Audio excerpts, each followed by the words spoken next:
We stand ready to hold up Idaho as an shining example of how to properly and minimally govern, with starts and ends with keeping promises to the people we serve. Thank you so much for joining us here on the News at 4. I'm Brenda Rodriguez. Just hours ago, Idaho Governor Brad Little spoke to Idahoans and lawmakers in his State of the State address. Our Justin Court joins us now here in studio. You were there at the State House for this address. And Justin, Governor Little talked about his wins for the past year, but also his priorities for the upcoming session. That's absolutely right, Brenda. The State of the State address is a budget address where the governor lays out what he'd like to see the legislature do this session and how he'd like to spend taxpayer dollars in the coming fiscal year. The governor focused on a number of things, especially though education, roads, wildfires, and housing. It's all a part of what the governor is calling his Keeping Promises plan. The governor began the address by promising $100 million in tax relief. Republican leaders in the House have already said they'd like to see even more.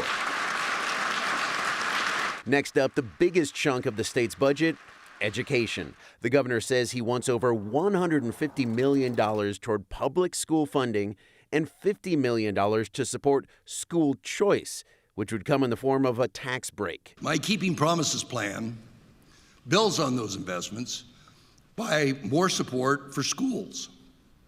On top of the 80% increase in state funding we championed for education since I took office.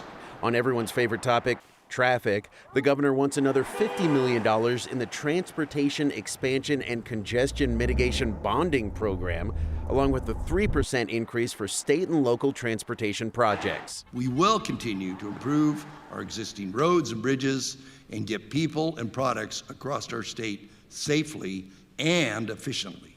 The governor is also looking for $100 million in wildfire management funding. Idahoans are tired of choking on smoke for weeks on end.